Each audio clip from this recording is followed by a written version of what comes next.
بسم اللہ الرحمن الرحیم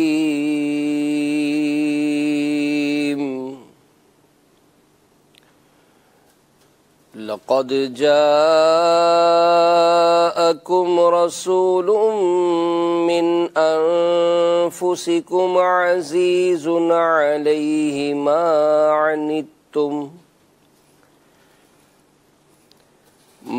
عنتم حریص علیکم بالمؤمنین رؤوف رحیم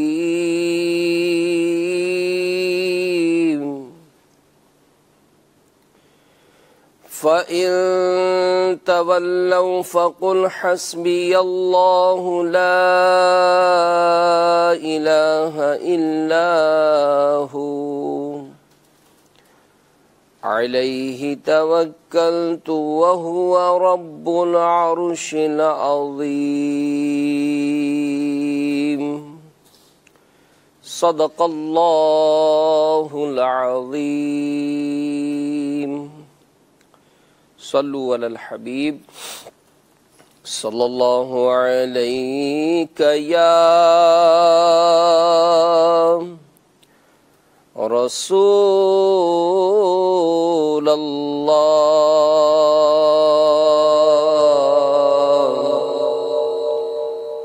وسلم علیک یا حبیب اللہ۔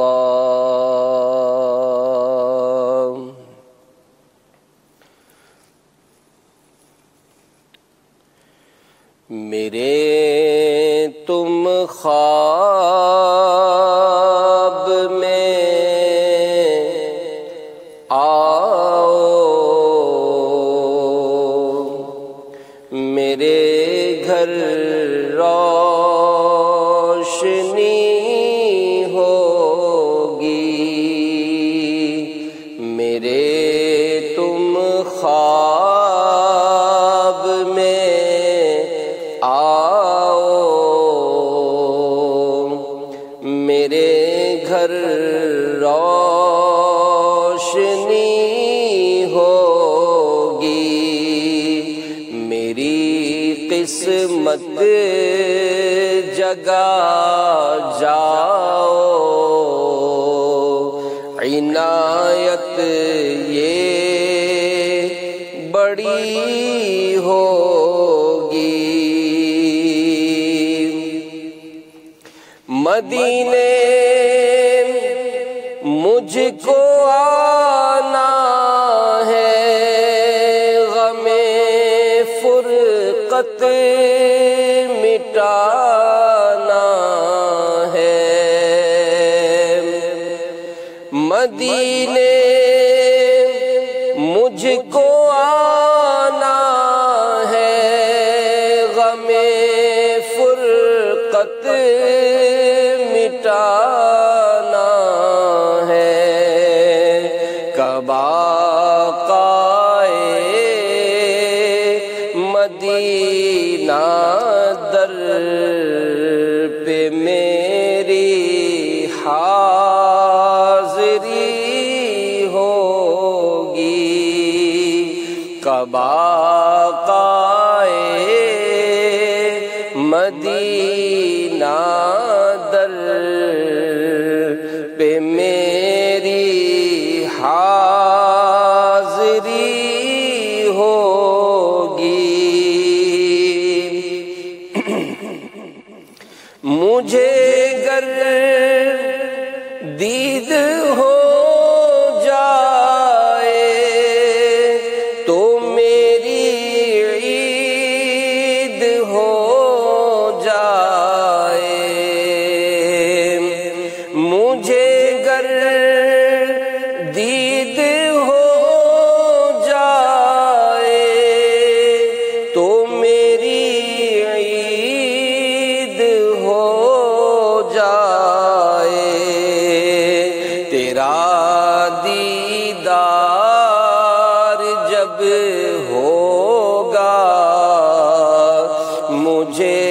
حاصل خوشی ہوگی، تیرا دیدار جب ہوگا مجھے حاصل خوشی ہوگی۔ میرے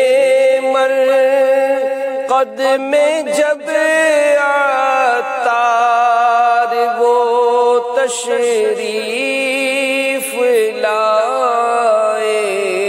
گے، میرے مرقد میں جب عطار وہ تشریف لائیں گے، لبوں پر نعت شاہ انبیاء اس دم سجی ہوگی، لبوں پر نعت شاہ انبیاء اس دم سجی ہوگی۔ میرے تم خواب میں آؤ، میرے گھر روشنی ہوگی، میری قسمت جگا جاؤ، عنایت یہ بڑی ہوگی۔ صلو علی الحبیب صلی اللہ تعالی علی محمد۔ الحمدللہ رب العالمین، والصلاة والسلام علی سید المرسلین، اما بعد فاعوذ باللہ من الشیطان الرجیم، بسم اللہ الرحمن الرحیم۔ الصلاة والسلام علیک یا رسول اللہ وعلی آلک وصحابک یا حبیب اللہ۔ الصلاة والسلام علیک یا نبی اللہ وعلی آلک وصحابک یا نور اللہ۔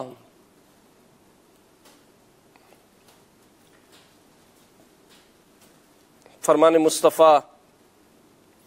صلی اللہ تعالی علیہ وآلہ وسلم، نیت المؤمن خیر من عملہ، مسلمان کی نیت اس کے عمل سے بہتر ہے۔ اللہ کی رضا کے لیے، ثواب بڑھانے کے لیے اچھی اچھی نیتیں کر لیجئے کہ رضا الہی کے لیے، حصول ثواب کے لیے، علم دین حاصل کرنے کے لیے آج کے اس سنتوں پر اجتماع میں شریک رہیں گے، اور جو باتیں سنیں گے اسے یاد رکھیں گے، عمل کریں گے، دوسروں تک پہنچانے کی کوشش کریں گے۔ پردے میرے کا سننے والی اسلامی بہنیں بھی حسب حال اچھی اچھی نیتیں کر لیں کہ اجتماع میں الحمدللہ جن خوش نصیب اسلامی بہنوں کی شرکت ہوتی ہے تو کئی حوالوں سے یہ اجتماع ہمارے لیے زبردست ثواب کمانے کا ذریعہ ہو سکتا ہے۔ ظاہر ہے بعض اوقات ایسا بھی ہوتا ہے کہ ایک عرصہ ہو جاتا ہے دعوت اسلامی کے مدنی ماحول میں، تو یوں مطلب بیانات خود کرتے ہیں تو اب بیان سننے کی کیا ضرورت، لیکن جہاں صالحین جمع ہوں تو وہاں اللہ کی رحمتوں کا نزول ہوتا ہے۔ اجتماعی طور پر جمع ہو کر جب دعا کی جاتی ہے تو نہ جانے کس کی دعا رب تعالیٰ کو پسند آ جائے، کس کے اٹھے ہوئے ہاتھ پسند آ جائے، کس کی کہی ہوئی آمین پسند آ جائے، اور یوں سب کا بیڑا پار ہو جائے۔ تو مجھے پردے میں رہ کر سننے والی اسلامی بہنوں، بہت اچھا موقع ملتا ہے یہ دعوت اسلامی کے مدنی ماحول میں۔ اللہ تعالیٰ ہمیں جب تک ہم زندہ رہیں اللہ اجتماع میں شرکت کی بھی سعادت دے، بیان سننے کی بھی سعادت دے، بیان کرنے کی بھی سعادت دے۔ اللہ عمل کی توفیق عطا فرمائے۔ دعوت اسلامی کے اشاعتی ادارے مکتبۃ المدینہ کی مطبوعہ کتاب میں درود پاک کی فضیلت لکھی گئی ہے کہ ہمارے پیارے نبی مکی مدنی صلی اللہ تعالی علیہ وآلہ وسلم نے ارشاد فرمایا کہ جس نے مجھ پر ایک بار درود پاک پڑھا اللہ کریم اس پر 10 رحمتیں نازل فرماتا ہے، اور جو مجھ پر 10 مرتبہ درود پاک پڑھے اللہ کریم اس پر 100 رحمتیں نازل فرماتا ہے، اور جو مجھ پر 100 مرتبہ درود پاک پڑھے اللہ کریم اس کی دونوں آنکھوں کے درمیان لکھ دیتا ہے کہ یہ نفاق اور جہنم کی آگ سے آزاد ہے، اور اسے بروز قیامت شہداء کے ساتھ رکھے گا۔ صلو علی الحبیب صلی اللہ تعالی علی محمد وعلی آلہ وصحبہ وبارک وسلم۔ صلاۃ و سلام علیک یا سیدی یا سیدی یا مکی یا مدنی یا عربی یا ہاشمی یا مطلبی یا رسول اللہ۔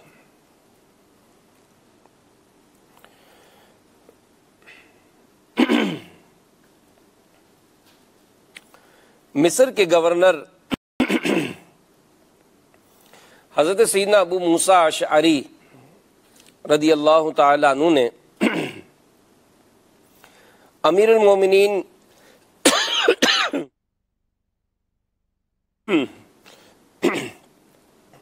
حضرت سیدنا عمر فاروق اعظم رضی اللہ تعالی عنہ کے پاس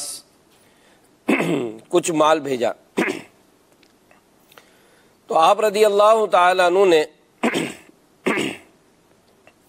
اسے مسلمانوں میں تقسیم کر دیا۔ کچھ مال بچ گیا تو فاروق اعظم رضی اللہ تعالی عنہ نے مشاورت کے لیے، مشورہ کرنے کے لیے لوگوں کو بلایا اور ان سے مشورہ طلب کیا۔ تو ایک نوجوان لڑکا کھڑا ہوا اور عرض کرنے لگا کہ مشاورت یعنی مشورہ تو اس معاملے میں کیا جائے جس کے بارے میں قرآن میں کوئی حکم موجود نہ ہو، اور اس کے بارے میں اللہ تعالیٰ کا حکم موجود ہے۔ آپ رضی اللہ تعالیٰ عنہ اس مال کو انہی مصارف پہ، انہی جگہوں پر خرچ کریں جن میں اللہ نے خرچ کرنے کا حکم دیا ہے۔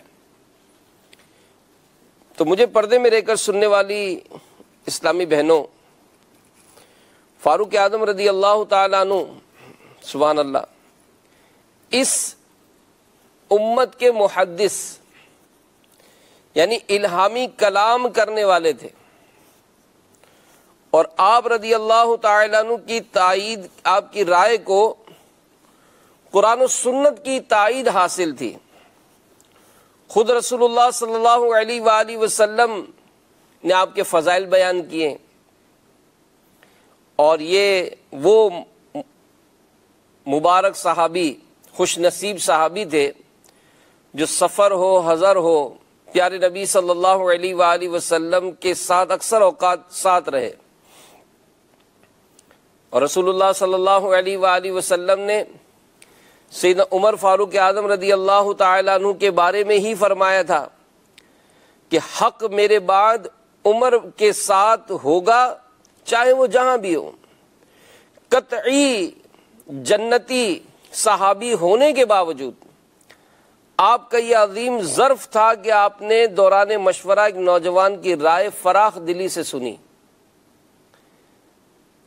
تو مجھے پردے میں رہ کر سننے والی اسلامی بہنوں، فاروق اعظم رضی اللہ تعالی عنہ کے اس مبارک عمل میں ہمارے لیے نصیحت کے بے شمار مدنی پھول ہیں کہ واقعی نصیحت کی بات کوئی بھی کرے، چاہے بچہ ہو، چاہے جوان ہو، بوڑھا ہو، اسے سننے اور قبول کرنے میں کوئی حرج نہیں، خصوصاً اس وقت کہ جب کہ اس کے ظاہری فوائد اور ثمرات یہ نظر بھی آ رہے ہیں کہ ماشاءاللہ یہ جو بات کہہ رہا ہے، یہ بات اگر قبول کی جائے تو اس میں ہمیں فوائد مل سکتے ہیں۔ تو اپنے چھوٹوں کی بات کو قبول کرنا یہ نہایت ہی اعلیٰ ظرفی کی علامت ہے۔ اور آج کا جو ہمارا موضوع ہے بیان کا، اس کا عنوان بھی یہی ہے کہ نصیحت کی بات جب کوئی کرے تو اس وقت ہمارا انداز کیا ہونا چاہیے، کیونکہ نصیحت قبول کرنے والا دل جو ہے نا، یہ بہت بڑی نعمت ہے کہ نصیحت قبول کرنے والا دل ہمیں نصیب ہوا بھی ہے کہ نہیں، یا مطلب اگر ہم تھوڑے سے اگر یوں سمجھنے کہ کچھ علمی لحاظ سے کچھ زیادہ مقام پر ہو گئے، کچھ عملی لحاظ سے ہماری کچھ شہرت ہے، اور اس موقع پر اگر کسی نے ہم کو کوئی بات کہہ دی یا ہمیں بعض اوقات کوئی کام کرنا پڑتا ہے، تو بزرگوں کا انداز تو یہی رہا کہ وہ مشورہ کرتے تھے، اپنے ساتھ اٹھنے بیٹھنے والوں کی رائے حاصل کرتے تھے، ان کی یوں حوصلہ افزائی بھی ہوتی تھی، اور اگر چھوٹے ہوئے عمر میں اور انہوں نے کوئی نصیحت کی بات کی تو الحمدللہ اس کو انہوں نے اعلیٰ ظرفی کا مظاہرہ کرتے ہوئے قبول کرنے کے بھی ان کے معاملات نظر آئے۔ تو اولاً آج تو ہم ایسا ماحول اپنا بنا کر رکھتے ہیں کہ کوئی ہمیں نصیحت کی بات کر نہیں سکتا، اور اگر وہ کرے اور بالفرض ہم سن بھی لیں تو اس پر عمل کرنے کی کوشش نہیں کرتے، بلکہ بسا اوقات اس کے متعلق اپنے دل میں طرح طرح کی شیطانی وسوسوں کو جگہ دیتے۔ یہ کل کا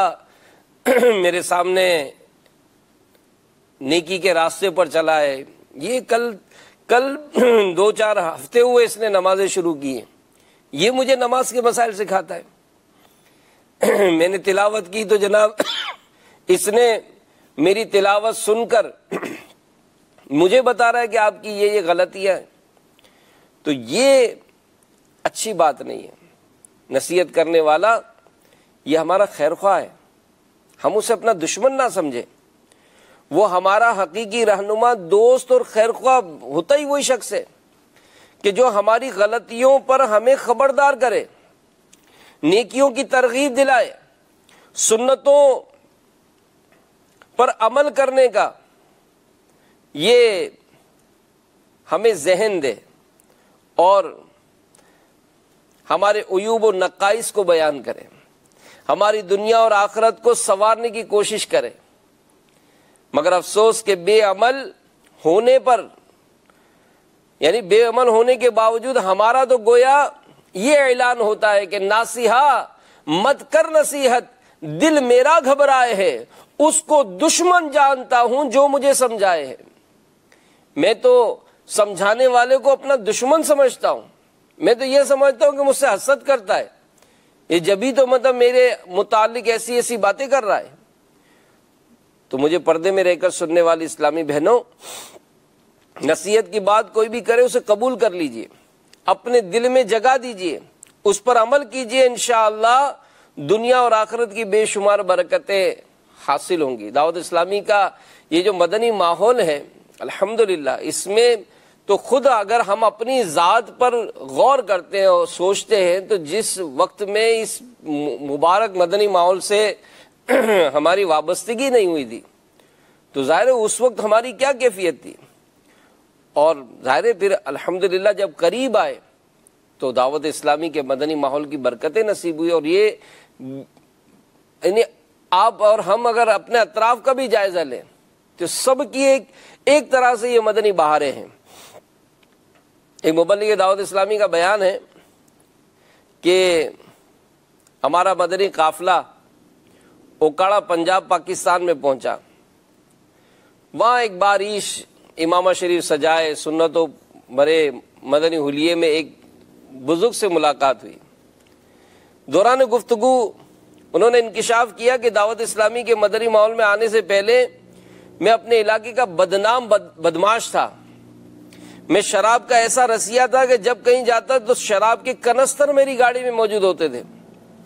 میں اپنے ساتھ محافظ رکھتا، خود بھی اسلحہ رکھتا تھا۔ میرے کالے کرتوتوں کی وجہ سے لوگ مجھے اس قدر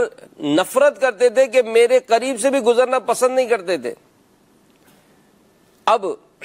ہوا کیا کہ دعوت اسلامی کے مبلغین اس علاقے میں نیکی کی دعوت دینے آیا کرتے تھے، اور میں ان کو سنتا نہیں تھا، بلکہ اتنی بے باکی تھی کہ بعض اوقات ان کا ہاتھ پکڑ کے کہتا کہ میرے ساتھ بیٹھ کے شراب پیو، معاذ اللہ۔ ان کو کبھی ڈانٹتا، کبھی جھاڑتا، لیکن وہ موقع بہ موقع مجھے نصیحت کی بات کرنے آ جایا کرتے تھے۔ میں سنی انسنی کرتا تھا۔ ایک روز میرے دل میں آیا کہ ذرا سنوں تو صحیح یہ کہتے کیا ہیں۔ اب کی بار جب وہ اسلامی بھائی آئے تو میں نے بڑی توجہ کے ساتھ ان کی بات سنی۔ اب وہ رحمت بھری گھڑی تھی کہ ان کی بات میرے دل میں اتر گئی، اور لبیک یعنی میں حاضر ہوں کہتے ہوئے ان کے ساتھ مسجد کی طرف چل پڑا۔ کہتے ہیں کہ ہوش سنبھالنے کے بعد غالباً یہ پہلا موقع تھا کہ میں مسجد کے اندر داخل ہوا تھا۔ عاشقان رسول کی صحبت، سنتوں برے بیان میرے دل کی دنیا بدل دی۔ الحمدللہ میں نے اسلامی بھائیوں کے پاس آنا جانا شروع کیا، پھر امیر اہل سنت کے ذریعے حضور سیدی غوث اعظم کا مرید بن گیا۔ اور مرید تو کیا ہوا، میرے انداز بدلتے گئے۔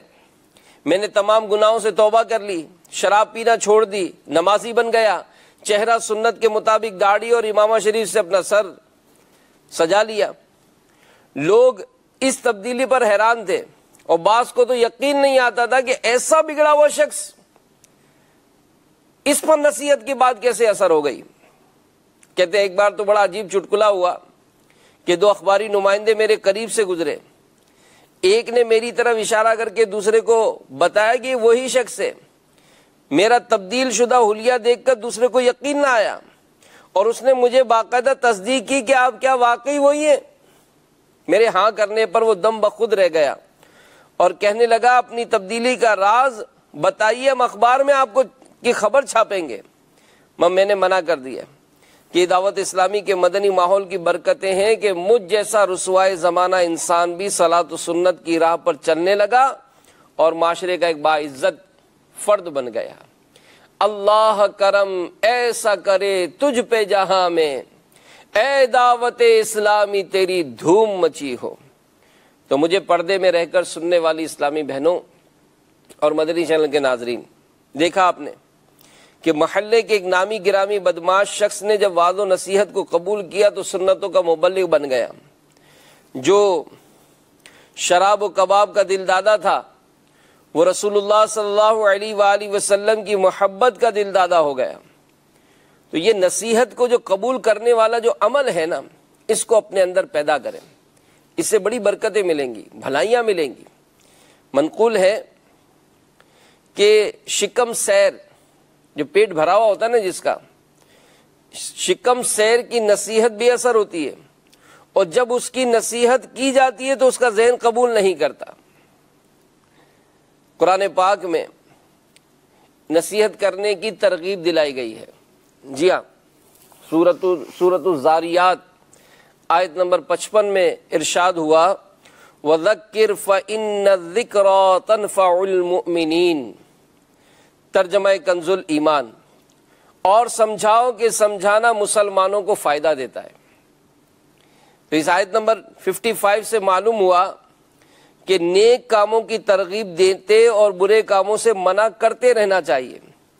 اس کا ایک فائدہ یہ ہے کہ جسے سمجھایا جائے اس کے بارے میں امید ہوتی ہے کہ برا کام چھوڑ کر نیک کام کرنے لگ جائے گا، اور دوسرا فائدہ یہ ہے کہ نیکی کی دعوت دینے اور برائی سے منع کرنے کی ذمہ داری پوری ہو جاتی ہے۔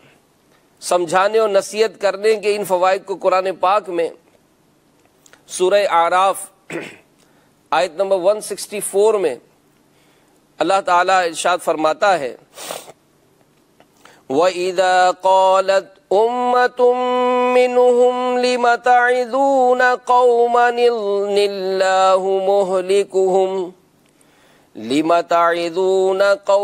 اللَّهُ مُهْلِكُهُمْ أَوْ مُعَذِّبُهُمْ عَذَابًا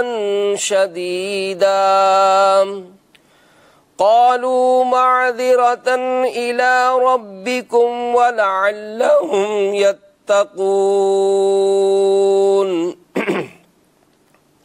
ترجمہ کنز الایمان۔